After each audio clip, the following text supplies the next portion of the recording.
Hello everyone, welcome back to another mini blog. তো কালকে সন্ধ্যাবেলা আমি আর মামাই একটু বেরিয়েছিলাম হেয়ার কাট করাতে। মামায়েরও হেয়ার কাট করার দরকার ছিল আর আমারও দরকার ছিল, কারণ অনেক দিন ধরেই হেয়ারটা কাটিং করবো ভাবছি, কিন্তু কিছুতেই সুযোগ হচ্ছিল না। তা বেরিয়েছিলাম যে কালকে যে আজকে যেতেই হবে, না হলে আর হবেই না, টাইম মিলবে না। তা সেই জন্য গেছিলাম। এই যে দেখো এখানে হেয়ার কাট করছি, আর আমি খুব সিম্পল হেয়ার কাট করি। সামনে জাস্ট একটু লক্স কেটেছি আর পিছনে ইউ কাট দিয়েছি, কারণ আমার ফেসের সাথে অন্য কোনো হেয়ার কাট খুব একটা ভালো যায় না। আর অন্য কাটিং করলে চুল মানে সবসময় ছেড়ে রাখতে হয়, আর আমি একদমই মানে ভালো লাগে না আমার চুলটা ছেড়ে রাখতে। আমি ভীষণ বিরক্তকর লাগে, সবসময় চুল বেঁধেই রাখি। এই যে দেখো এদিকে কাটিং হয়ে গেছে, এবার সেটিং করছে চুল হেয়ারটা। আর এই যে দেখো আমার হাইলাইট করে চুলটার কি অবস্থা হয়েছে, একদম পুরো রাফ হয়ে গেছে।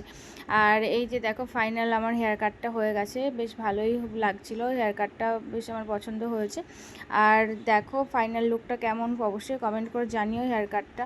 আর তারপর গিয়েছিলাম এই যে ফুচকার দোকানে, অনেক দিন ধরেই ফুচকা খাওয়া হয় না, আর সন্ধ্যাবেলা না বেরোলে আর ফুচকা তো খাওয়াও হয় না।